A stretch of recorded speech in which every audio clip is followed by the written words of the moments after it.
In this edition of Chicago Stories, set sail with me, Jeffrey Bear, on a true Midwest adventure, the famous race to Mackinac Island in northern Michigan. For 3 days, this small vessel was home to our crew of 8. We sailed, drifted, ate, bathed, and slept. If you look at the size of this boat, it's like 8 of you and 7 friends sleeping in a walk-in closet for 3 or 4 days. Meanwhile, WTTW cameraman Tom Siegel raced on an entirely different kind of boat. It's built for speed, twice as long with 4 times as much space and twice the crew. But some aspects of the experience were just the same.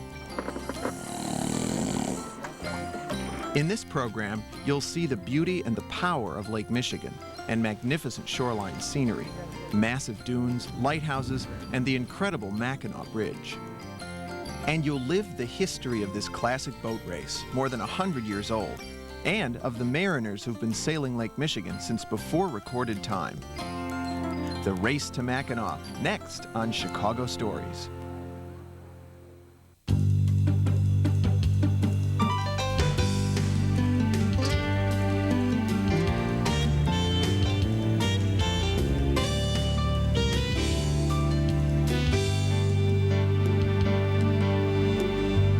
Good evening, I'm John Calloway and welcome to Chicago Stories. Chicagoans love their lake. Well, to put it more correctly, we love our lakefront. We flock to its beaches and bike paths in search of wide open spaces. But if you really have a taste for space, you have to venture out onto the lake in a boat, something that relatively few of us do with any regularity. We've forgotten our roots. Chicago was once a maritime city before the age of railroads and superhighways. Once a year, a signal event celebrates the seafaring soul of our city, the Race to Mackinac Island, the longest and oldest freshwater sailboat race in the world. This past summer, WTTW's Jeffrey Bear documented the race on video. So even Chicagoland lovers can now share the adventure on our inland sea.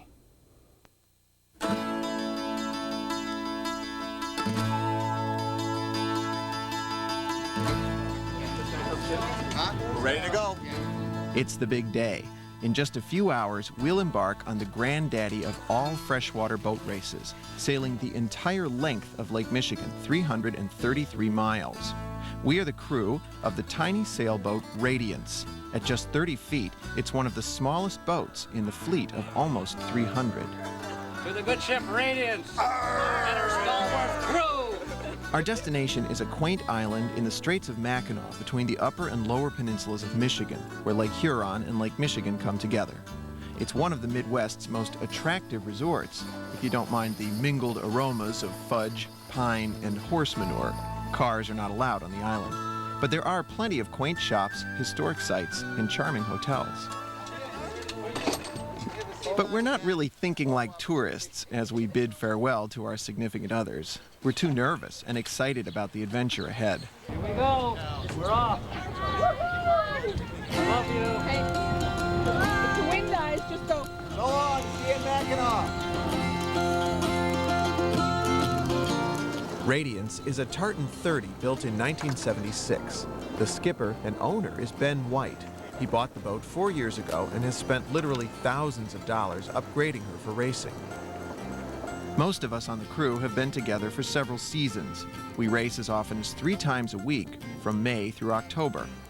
Many of us have raced to Mackinac before on other boats, but this is the maiden Mac for Radiance. Okay, let's get ready to hoist the main. Hoist! We leave Montrose Harbor on Chicago's north side and head for the starting line 2 miles out in the lake off Buckingham Fountain. We're carrying on a tradition that goes back more than 100 years. The first Mackinac race was in 1898. Chicago was a maritime city back then. In fact, it was the world's busiest port. Literally thousands of schooners brought lumber, grain, and ore to the teeming harbors along the Chicago River. Fortunes were made in Chicago. Many of the super rich emulated the East Coast elite and bought luxurious sailing yachts. The Chicago Yacht Club was formed in 1875 with 37 charter members. And soon they were challenging each other to see whose yacht was fastest. The idea for a race to Mackinac Island started as a bet among 5 yacht owners. It was their custom to sail to Mackinac Island every summer to escape the city heat. Each man claimed his boat could get there first. The Chicago Yacht Club sponsored the race, publicizing it as a red-letter event in yachting and the longest cruising race in history. The starting gun was fired at 9 in the morning on August 6, 1898, and 2 sloops and 3 schooners set off for the island.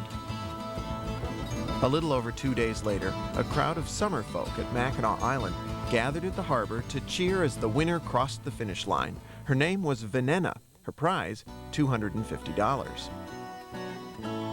The race became an annual event in 1904, although it was suspended for 4 years during World War I. Often, the rich owners hired professional captains and paid crews, many of whom were Norwegian immigrants. By contrast, the vast majority of today's racers are amateurs, and the sport is by no means limited to the very rich anymore. Like many skippers, Ben bought Radiance used for less than the cost of an average family car. Some pretty colorful characters have raced the Mac. One of them was William Hale Big Bill Thompson, whose sleek 100-foot yacht Valmore won the race 3 years running, 1908 to 1910. He was rumored to be on Al Capone's payroll when he served as mayor from 1915 to 1923. Chicago hasn't had a Republican mayor since.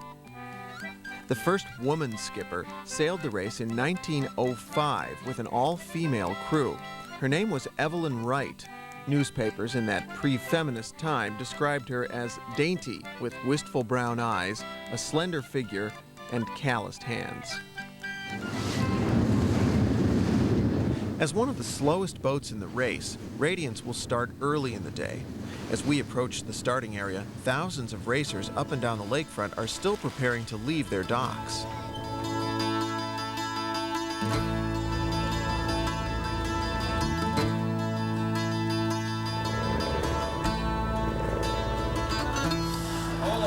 At Burnham Harbor, the 15-member crew of Thirsty Tiger prepares to leave the dock with WTTW cameraman Tom Siegel on board.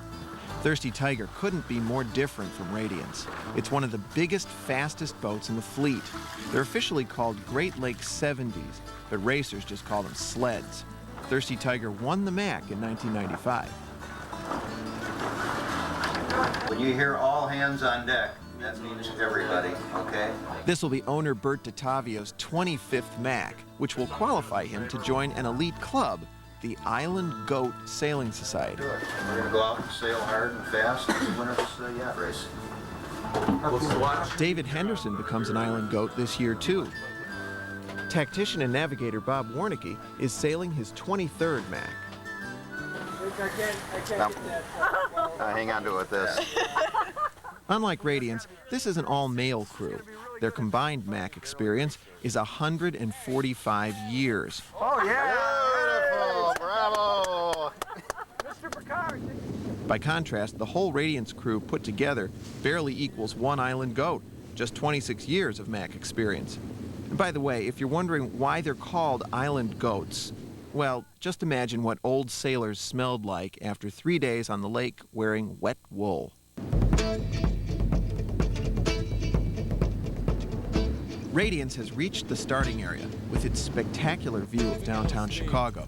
One boat with speed, the other ones don't look too bad. The Coast Guard cutter Mackinac presides over the crowded, festive scene. She'll follow the fleet to the island. Okay, hoist. Amidst all the racers and camera boats and spectators, we have to find the race committee boat, which marks the starting line. The judges on board hoist flags and fire guns to start the races. Sailboat races use a running start, so we carefully synchronize our watches to signals from the committee boat and begin the countdown. Ben, we're coming up on 12 minutes. Helms alee. The racers are divided into sections, starting at 15-minute intervals. The the smaller, slower boats like Radiance start earlier in the day. Bigger boats like Thirsty Tigers sail much faster and start later. They'll pass us and be over the horizon by nightfall. But the winner is almost never the first boat to cross the line because of an elaborate handicapping system. You're coming up on 3 minutes. Judges witness the beginning and end of the race. But for the 300 miles in between, on 22,400 square miles of lake, it's the honor system. Heading up, heading up. 30 seconds. Racers cry foul if they think an opponent has violated the rules. Disputes are settled at a hearing on the island after the race is over. Keep the sails eased, keep the sails eased, keep the sails eased. If a boat crosses the starting line early, it's called back by the race committee and has to restart the race. That's a deficit from which a boat might never recover. Main in, main in, main in, main in, all the way. Let's get our boat speed up. We reach the line just as the starting gun is fired, and we're on our way. Radiance has a good start in the middle of the pack. Now, there's only one direction a boat can't sail, and that's straight into the wind.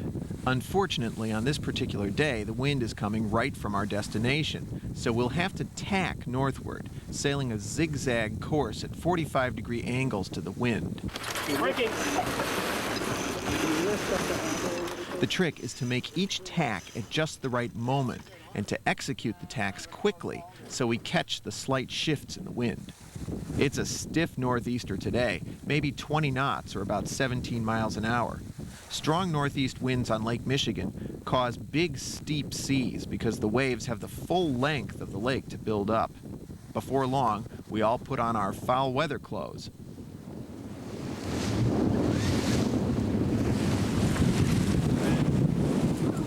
You can see why sailors call this beating to weather.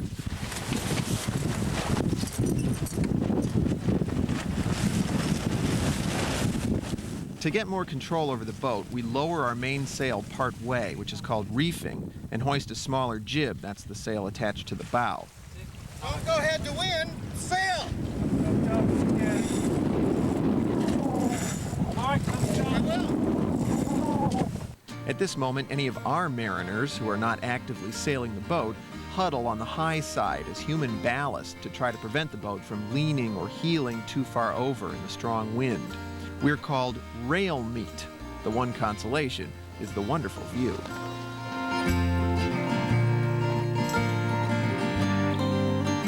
To those of us who sail, it's really a mystery why so few Chicagoans spend much time out here on the lake.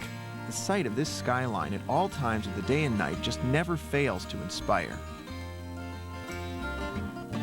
Soon, we're north of the city. We consider tacking east into open water, but we decide the best strategy is to hug the shore a little longer.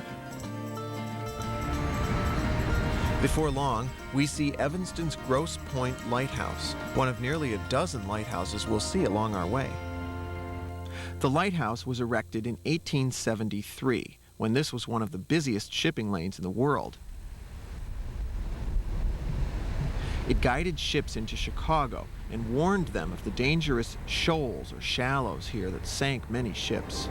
The hazardous waters kept Northwestern University's life-saving station plenty busy.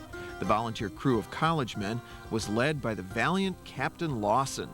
They rescued mariners in distress all up and down the North Shore. Sometimes they flagged down passing Chicago and Northwestern trains to get to the scene as fast as possible.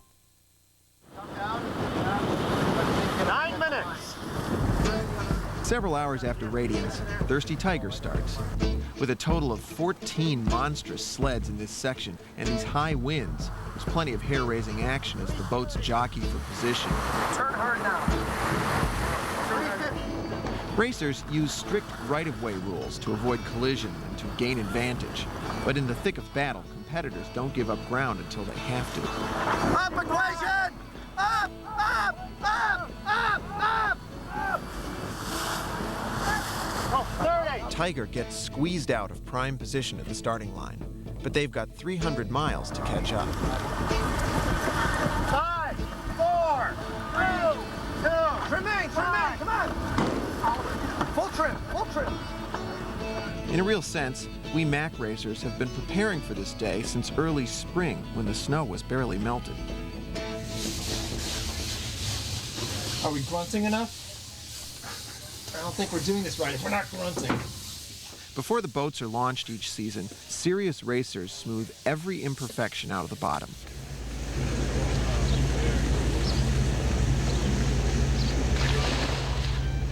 As race day drew nearer, Ben and the crew spent countless hours making repairs and outfitting the boat for racing.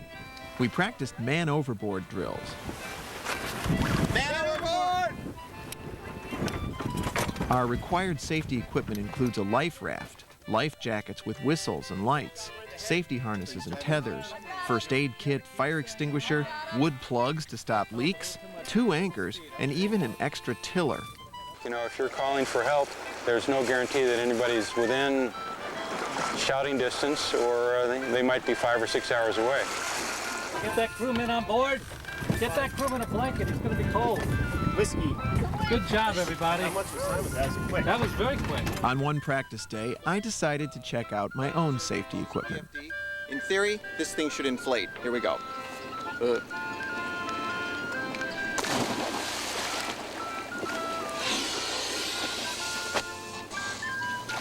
My life is safe. A week before the race, we got together at Ben's house to plan our strategy and prepare our food. 3 sounds like a lot. 2 sounds more appropriate. But we're planning the rations for the trip, and so far this has been 10 minutes just discussing how much beer and what kind we're going to be taking. We haven't gotten to actual food yet. I presume we will. So you're going to get up at Austin? I cut this all up and made this last night. Actually, the food will be surprisingly good. It's a stir fry with 3 different kinds of pasta, shrimp. It's really, it's like in the old days of sailing. Okay, It's something close to look lid. forward to. Dinner time. Okay, sealing.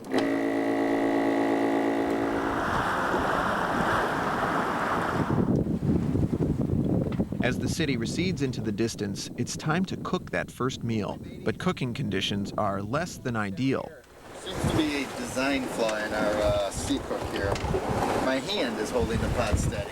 And, trying to cook our fine seal meal. Ah, yes.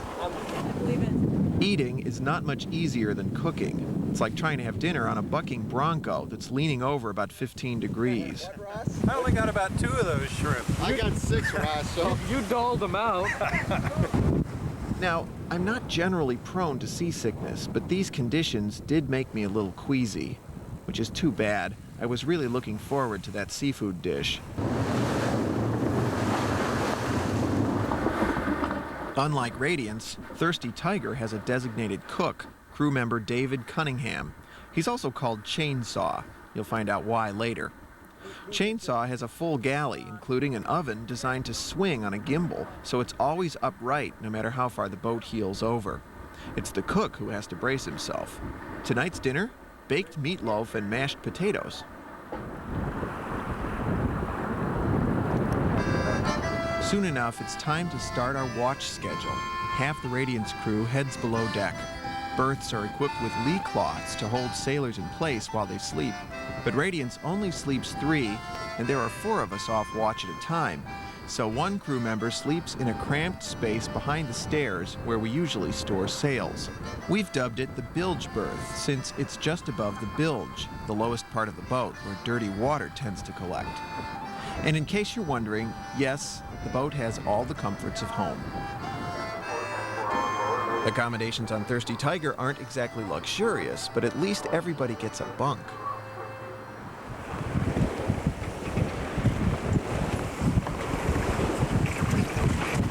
Some people say long-distance races are won and lost at night. It takes extra concentration to stay on course. We watch the compass, and if it's a clear night, the helmsman can also use the stars as a reference. We use a flashlight to make sure the sails are trimmed properly.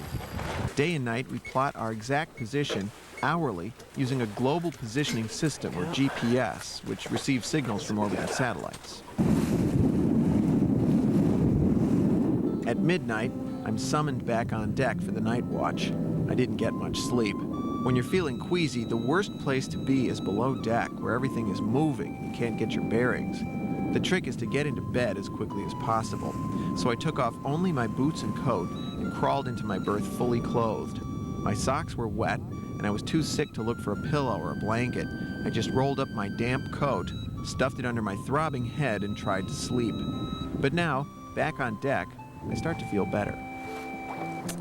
The moon behind me is just rising. It was below the horizon when I came up from my nap below deck at midnight, and the sky was just a canopy of stars. We could see pretty well actually by starlight, but now the moon has risen and it's actually quite bright out here. Kenny just saw a shooting star.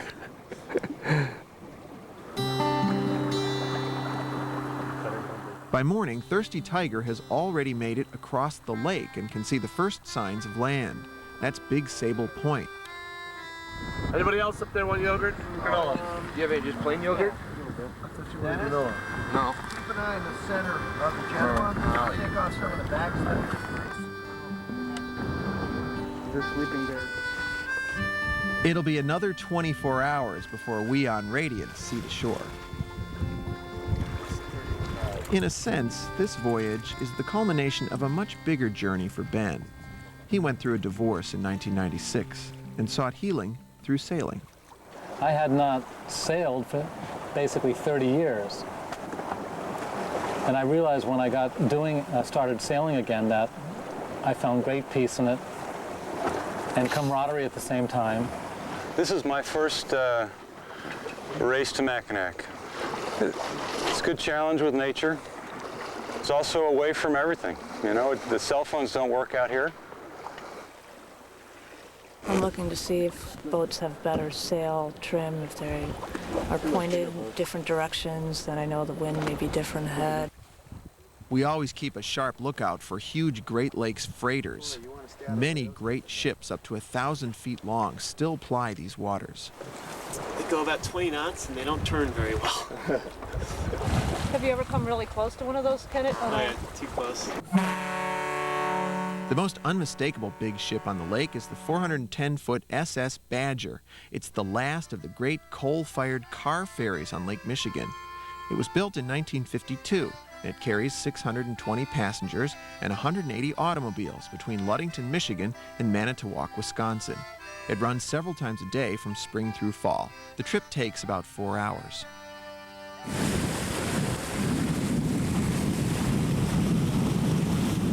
On a beautiful day like this, it's hard to imagine how violent the lake can be, but Lake Michigan is famous for unpredictable and fast-changing conditions. Weather systems from the north and south sometimes collide here in the northern latitudes, producing horrific storms. There have been 4 big ones in Mac history. The most recent one in 1970 humbled media mogul and famous yachtsman Ted Turner. Fresh from the America's Cup race, he reportedly called Lake Michigan a mill pond and scoffed at the dangers. In the middle of the gale, Turner is said to have loudly retracted his remarks, and he's never sailed another Mac. Lake Michigan sailors know it can be deadly to underestimate this lake. The total number of known shipwrecks is 1,140. I think a certain amount of fear is part of sailing. I mean, it makes you have to have great respect for the lake. See, one of my sailing partners told me he stopped doing Macs, and I asked him why after 10 of them, and he said, because I wasn't scared anymore. In more than 100 years of racing, no life has ever been lost on the Mackinac race. One boat did sink, though. It happened in the infamous storm of 1911. The doomed boat was called Vencedor, which won the Mac in 1904 and 1907. It got lost in blinding rain, hurricane-force winds, and 20-foot seas, and ran aground on Fisherman's Island off Charlevoix, Michigan. The crew was rescued by a tugboat that saw their distress signal. Only 8 boats finished that race. The winner set a record that would last for 76 years. The 100-foot steel-hulled Amarita reached the island in 31 hours, 14 minutes, and 30 seconds, captained by William Baum, a wealthy doctor whose specialty was venereal diseases. That record was finally broken in 1987 by Dick Jennings, a wealthy exterminator. He reached the island in a little under 26 hours on Pied Piper, which is a sled like Thirsty Tiger. A new record was set in 1998 by Steve Fawcett, who's probably better known as a daredevil balloonist. He reached the island in just 19 hours aboard Stars and Stripes. It's a catamaran, capable of much faster speeds than traditional designs, so it has to compete in a separate class. Here we go, hoist. As the day wears on, the wind shifts from ahead of us to slightly behind. So we hoist our spinnaker, the large, colorful sail that we can only use when the wind comes from behind us. It looks a little like a parachute, and in fact, you'll hear us refer to it as the chute. Racers change sails constantly. Each sail is designed for specific wind conditions. The maneuver has to be executed perfectly, like a pit stop in an auto race. The longer it takes, the more time you lose. Radiance carries 8 sails, Thirsty Tiger 13. But there's no sail that will help you when the wind dies completely. Well, we're officially becalmed. We're showing 0 on the boat speedometer.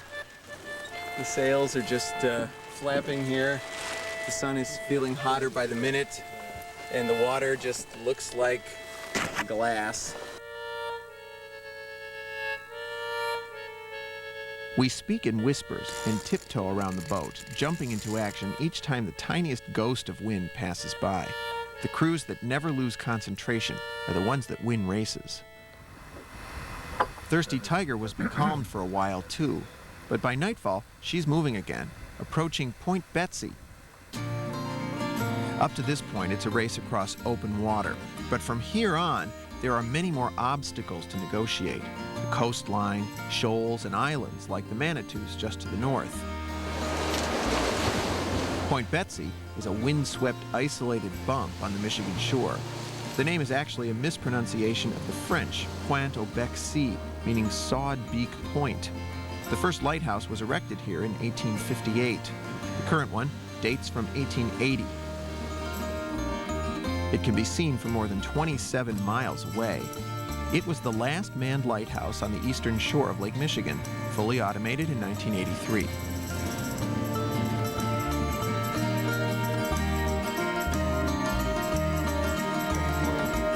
As the sun slips below the horizon, Mack racers hunker down for another night at sea.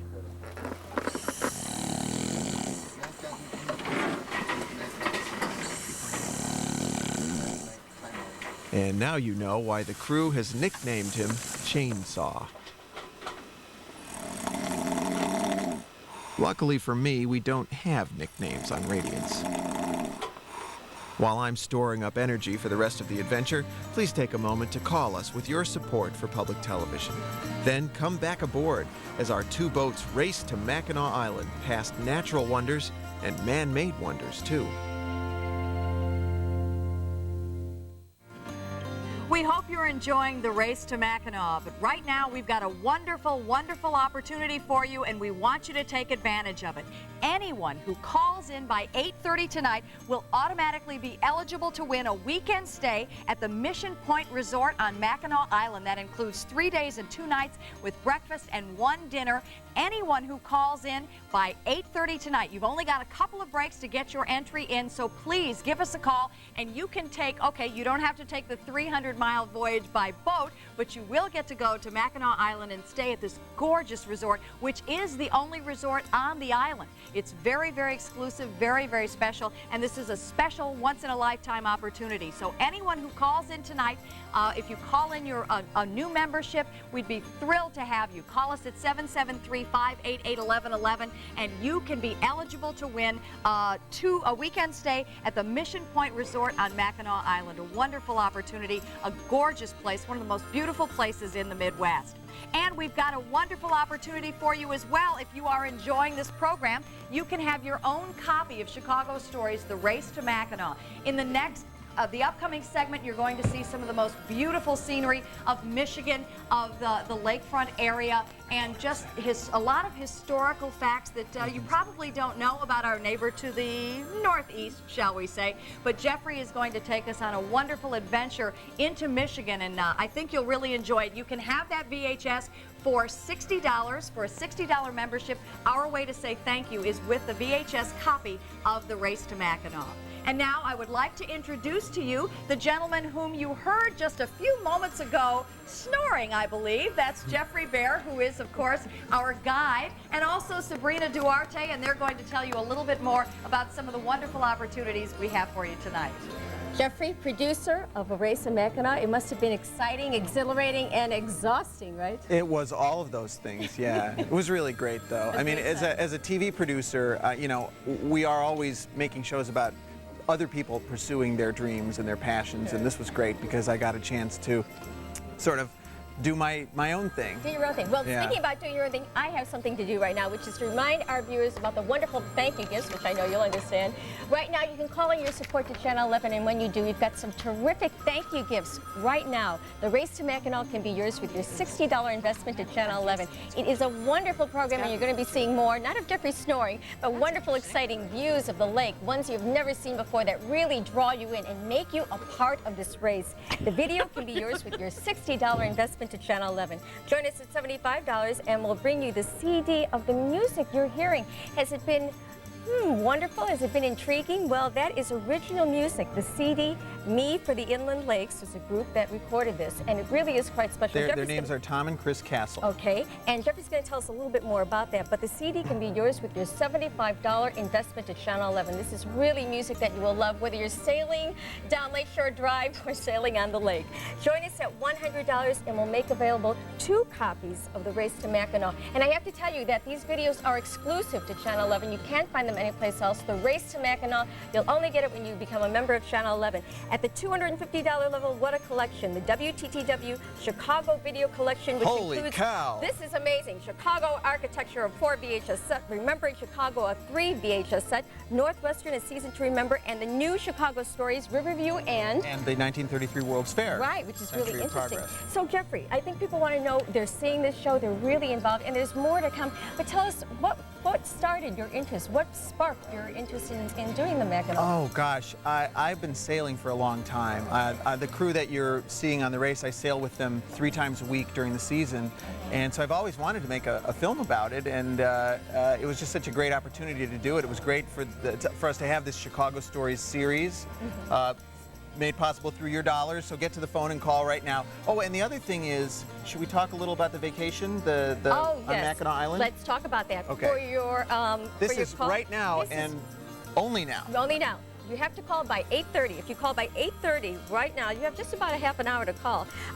You'll be eligible to win a weekend stay at the Mission Point Resort on Mackinac Island. That is going to be fabulous. Look at that location. It's really wonderful. I was on Mackinac Island. It's beautiful, just like that. Haven't you? It is. It's quite beautiful. So you'll have a 3 days and 2 nights with breakfast and 1 dinner. It's a fabulous trip, but you have to call in by 8:30, and of course, if you become a member, you're automatically entered in to win that raffle. So I hope people heard what she said. You have to call in by 25 minutes from now if you want to be in on this drawing to win that trip to Mackinac Island. So when you did this, I know that people who have done the trip to Mackinac, like I have a cousin, Todd Brown, who's done this, and he says one of the exhilarating moments is when you're coming right into the harbor, near the harbor, and you start to see the bridge, and you know you're 7 miles out. At that point, it's like, woo! We've got this great shot in the next section of us passing underneath the Mackinac Bridge. It's a fabulous experience. Okay, so what will we be seeing in this next segment that we're going to? Oh gosh, all kinds of Michigan scenery, the Manitou Islands, Sleeping Bear Dune is coming up in the second half. Mackinac Island itself, we take in a little tour of Mackinac Island in the second half, so all kinds of great stuff. But I want you to call, that's the main thing. Here's some incentives, some reasons to call. For $60 to send you out the video, and we have to say this is exclusive to public television, WTTW. You can't find this anyplace else. Call in right now. $75 will bring you the CD, Me for the Inland Lakes, that wonderful music you've been hearing, the background music composed especially for this program. At $100, I'm sorry? Some of that music was Some of that music. Okay, some of the music was composed. For $100, we'll send you out 2 copies of The Race to Mackinac, and for $250, the WTTW Chicago Video Collection. And what a collection. Let's talk a minute about the music, Jeffrey, because the music is really a real big part of that. And that's something that people are hearing right now and they can enjoy again. And that Well, very quickly, these are composers Tom and Chris Castle, and if you're enjoying this music, these are authentic Lake Michigan sea shanty performers, Tom and Chris Castle. They're wonderful people. They agreed to allow us to use their music, so we hope you're enjoying that music. I know right now we're supposed to go back to Bonnie. Yes, we're going to go to Bonnie. So let's let Bonnie get a word in here. Go ahead, Bonnie. Well, we definitely want to get everyone interested in getting a chance to win this trip. Anyone who calls in by 8:30, you've got a little less than a half an hour, only a couple more breaks, but anyone who calls in by 8:30 tonight will be eligible to win a weekend stay at the Mission Point Resort on Mackinac Island. It's 3 days, 2 nights at this gorgeous resort. It is the only resort on the island, and you will see some of the most fabulous scenery that you've ever seen. We're going to get into a little bit more of the Michigan scenery in the next segment, so this is something you definitely want to see, and what a wonderful opportunity. So please give us a call at 773-588-1111. We've got wonderful people here that are giving of their time tonight. They want to take your call. They want to help you get that opportunity to possibly win that weekend stay. And what a great getaway, a romantic weekend, maybe a little something for to learn a little bit more about the history of the Race to Mackinac. But take this opportunity right now. Give us a call and you can be automatically entered to win that weekend stay. Give us a call right now.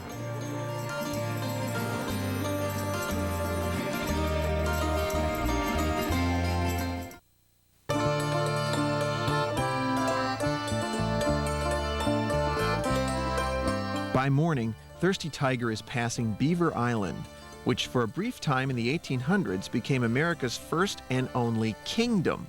The king was a renegade Mormon and 2-term state legislator named James Jesse Strang. Strang had lost a battle with Brigham Young for leadership of the Mormons after founder Joseph Smith was assassinated. Strang was excommunicated and in 1848 led his followers to Beaver Island. He proclaimed himself king and imposed a strict code of behavior on his subjects. Later, Strang, who was already married, embraced polygamy. He married Alvira Field, who'd been traveling with him disguised as his male secretary. In 1856, Strang was assassinated by 2 disgruntled followers, leading a gang of about 40 men. After that, a mob from Mackinac Island drove the rest of his followers off Beaver Island. Today's Beaver Island welcomes tourists, but it's still a remote place with a fierce streak of independence. Its colorful past is reflected in local names like Whiskey Point, Free Soil Avenue, and Sloptown Road.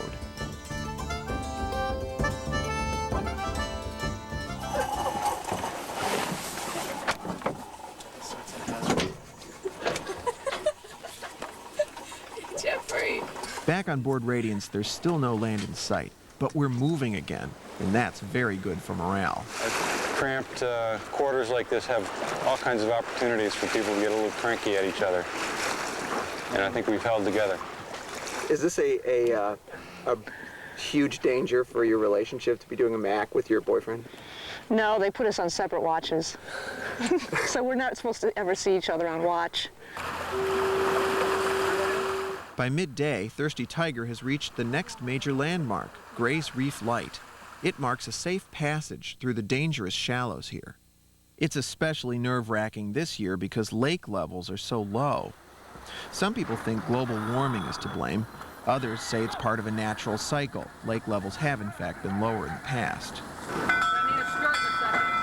At the northern end of the 5-mile-long passage, Tiger rounds the bell buoy at White Shoal and enters the Straits of Mackinac between Michigan's upper and lower peninsulas. The White Shoal light in the distance is the only one in the country with that red spiral paint job. Suddenly, there in the distance is the sight that makes every Mac racer's heart beat faster, the Mackinac Bridge.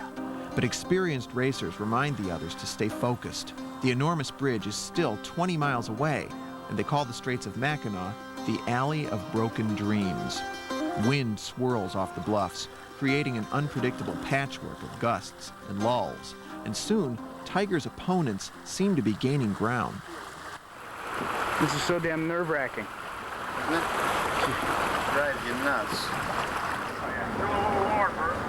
Hang on, I'm gonna jump down. With every passing minute, the Mackinac Bridge grows larger and larger.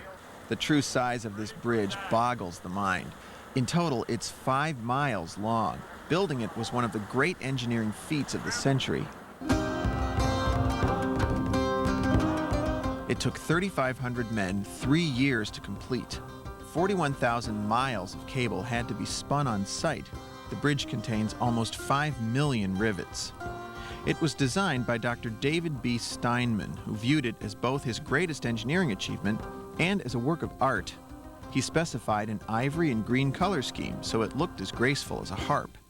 It opened in 1957 and was the longest suspension bridge in the world until 1998, when it was surpassed by the Akashi Keikyo Bridge in Japan. The suspended section of the bridge is well over a mile long. The main span is 3,800 feet, second only to the Golden Gate. The towers are 552 feet tall, about the height of a 50-story building. The clearance below the bridge is 155 feet, so even Thirsty Tiger's tall mast won't come close to it. Passing under the bridge, Thirsty Tiger enters Lake Huron. By the way, the bridge does not go to Mackinac Island. It connects the upper and lower peninsulas of Michigan. The island and the finish line are just 3 miles ahead.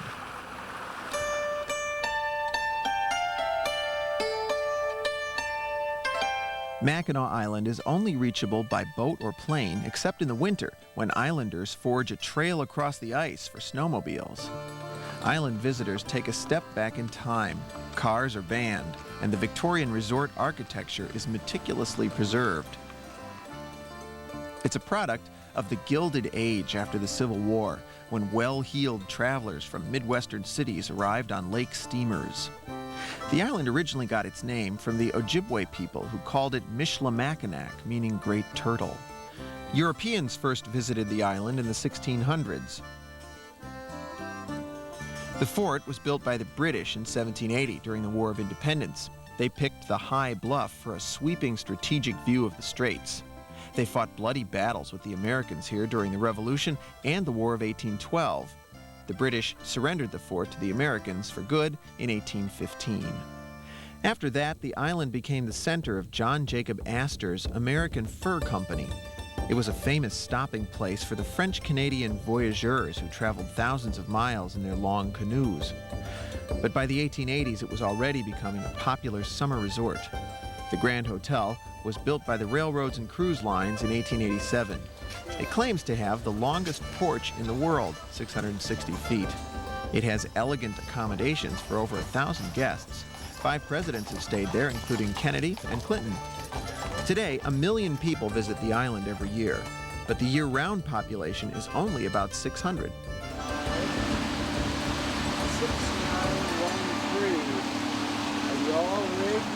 On the beach, the race committee waits for the arrival of the first boats. The finish is an imaginary line from a flag on the beach to the abandoned lighthouse on Round Island. Built in 1895, it was restored in 1978. For the next day and a half, these judges will work around the clock, timing boats, some of which finish within seconds of each other, and calculating their corrected times based on their handicaps.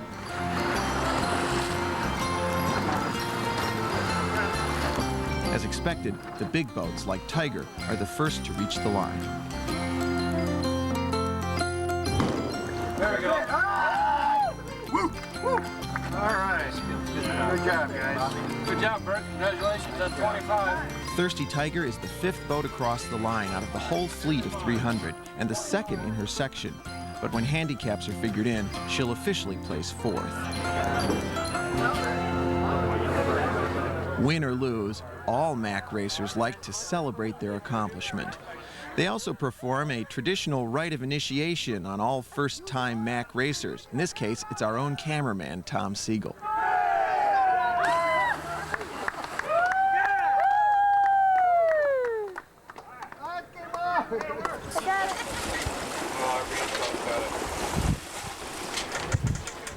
Meanwhile, we on Radiance finally have land in sight. By early evening, we see what Thirsty Tiger passed in darkness. That's South Manitou Island. Manitou Passage. Sleeping Bear Dune. Are these dunes, they're both that big? Yes. The dunes, which rise some 500 feet, are a work in progress.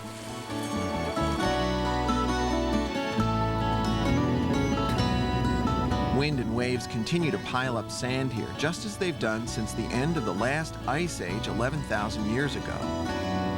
At least 3 times in the last century, massive sandslides send thousands of tons of sand into the lake.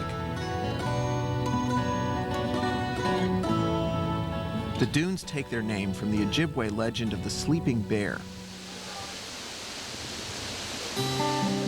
According to the story, a mother bear called Mishimaqua fled a forest fire in Wisconsin with her 2 cubs.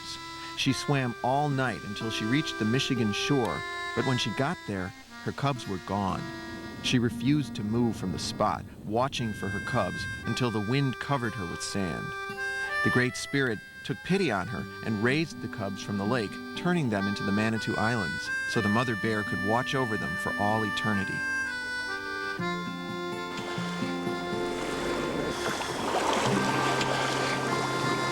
It's Monday night, the sun is setting. Behind me you can see the huge Sleeping Bear Dunes. Just across the way, the Manitou Islands, and right in between, where we're headed right now, the Manitou Passage.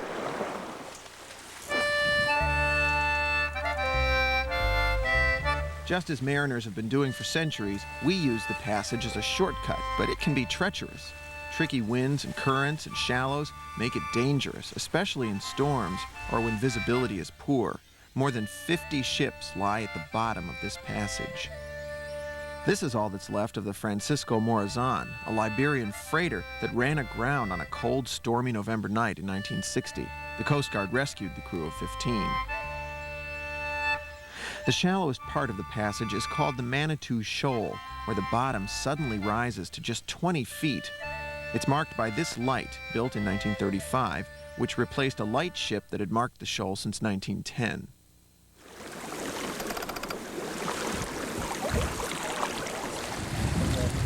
What are you doing here, Ben? Setting up our radar reflector for the night, because this is a main shipping lane that we're in now, so that our appearance on large ships' radar is exaggerated and they think we're a huge ship, and they'll steer clear of us.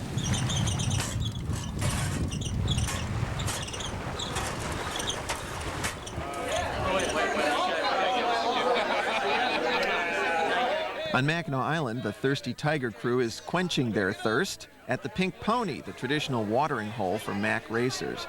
They toast Bert and Dave on becoming island goats. Overnight, as Radiance makes its way through the Manitou Passage, things get exciting. The helm just said we saw 7.6 knots, which is really fast for a sailboat. It's about 1:30 in the morning. The breeze has really picked up. This is a really fun ride, but every now and then we get a big puff of wind and we heel way over. Lead heading. Oh no, we got it.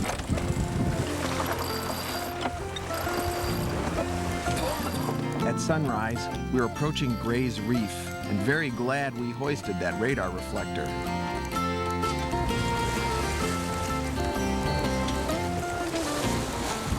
It's dawn, and this is a very good sight. Out there on the horizon, many, many boats converging on Gray's Reef. It means we're still very much in the race.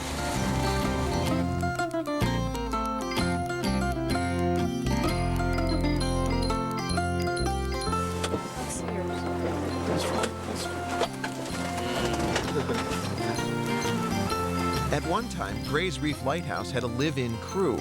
Imagine them living out here in the middle of the lake in all kinds of weather. Like all lighthouses, it's automated now, but it's still manned once a year for the Mackinac race.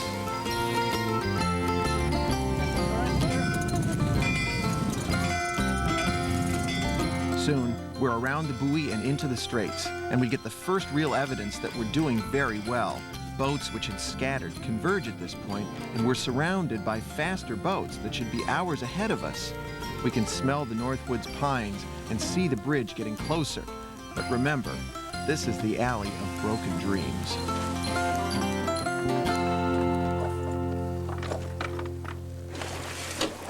Just a few short miles from the Mackinac Bridge, we've sailed into a hole. The wind has completely died. I would have taped it sooner, but we weren't even allowed to move on the boat because any movement at all will disturb the sails. But the wind has picked up just a tiny little bit now. We're moving again, and hopefully we've seen the worst of it.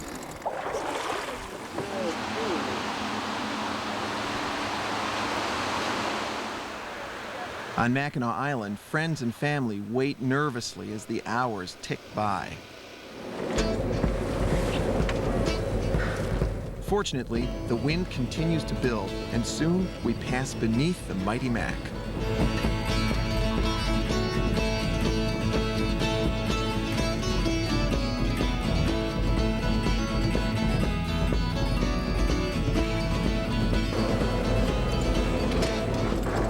Radiance enters new waters.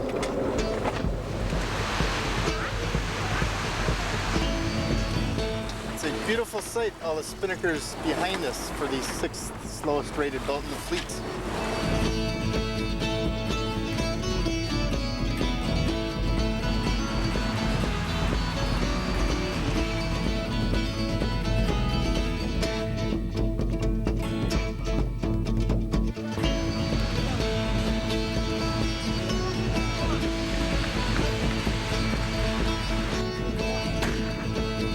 That was us.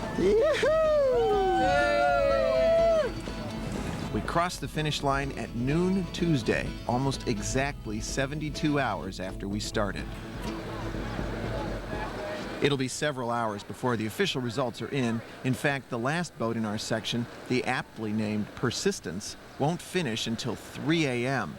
But in the end, we finished 4th out of 23 boats in our section, a spectacular showing for our maiden Mac. In the greater scheme of things, 4th is great. It really is a wonderful achievement. It's the boat's first Mac. You know, 3 of us were brand new. We had never done the Mac before. But we're coming back for first next year. So just look out. That's right.